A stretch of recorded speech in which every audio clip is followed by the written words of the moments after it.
Ida-Virumaa Kutsehariduskeskus oli veel hiljaaegu vene keele ja vene meele kants, kuid tänaseks on see õppeasutus läbi teinud suure muudatuse. Uue direktori Hendrik Aguri eestvõtmisel õpivad siinsed lapsed intensiivselt eesti keelt ja kui veel kuu aega tagasi oli kuulda, et nii 100 last eesti keelt suugi mitte õppida ei taha, siis tänaseks on asjalood muutunud.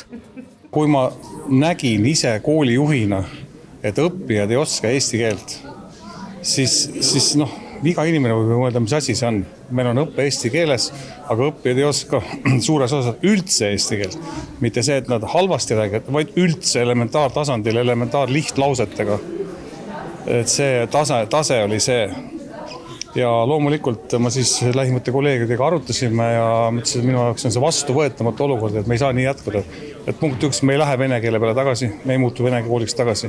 Me oleme eesti kool, aga õppimist ei toimu, kui inimesed ei saa aru. Järelikult tuleb minna, võtta midagi ette ja õpetada eesti keel selgeks. Kuskil kuu aega tagasi oli kuulda, et umbes veerand nendest õpilastest, kes peaksid õppima eesti keelt nüüd intensiivselt siin koolis, seda ei tee millegi pärast. Mis see seis täna on?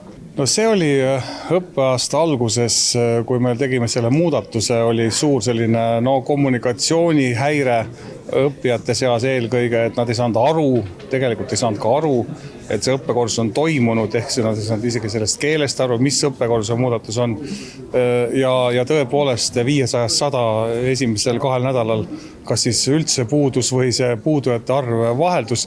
Tänaseks on see ammu normaliseerunud, nii et see oli üks 2 nädala teema. No aga sellist trotsi pealt nagu õppimist või trotsi pealt edasi minekut, et te näete, et seda on oluliselt vähemaks jäänud? Seda võib öelda on oluliselt vähemaks jäänud, seda võikski nüüd õpetajate käest küsida, kuidas neil õppijad klassiruumis käituvad ja kuidas nende meelsus seal on. Inimesed ei ole harjunud rääkima eesti keelt. Kodus on vene keel, Jõhvis on vene keel, igal pool vene keel, pole vaja rääkida.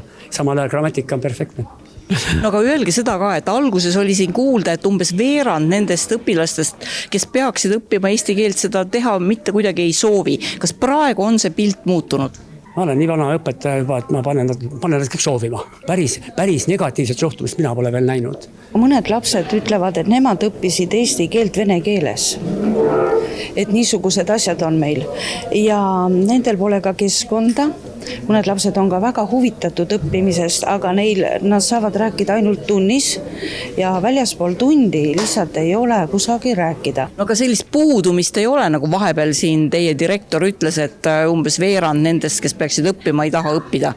Meil oli enne ka niiviisi, et tegelikult on siin tagamaad võib-olla selles, et mitte eesti keeles nad ei taha õppida, aga võib-olla nad ei taha üldse midagi õppida ja et sellepärast on ka need puudumised. No nende laste puhul, kes kuu aega tagasi eesti keelt üleüldse ei osanud ja ka põhikooli lõpetades mitte midagi kaasa sealt ei võtnud, siis nende puhul saab rääkida, et tänaseks on edasi mindud niimoodi kuke sammu võrra, kuid teiste juba kaugemale jõudnute puhul saab isegi rääkida sellest, et märtsi lõpus hakatakse vaatama, kas taastada siinses kutseõppeasutuses kutseõpe. Need õppijad, kes on saavutanud B1 taseme, liiguvad täiesti kutseõppesse oma varasemate kursuse ja grupikaaslastega kokku. Need õppijad, kes vajavad veel täiendavalt tuge, hakkavad seda tegema lõimitult. See tähendab siis seda, et neil on intensiivõppetunnid ehk õpivad eesti keelt täiendavalt juurde. Lisaks sellele on üldõppmoodulis sees eesti keel teise keelena tunde ja tuleb ka kutseõppetunnid.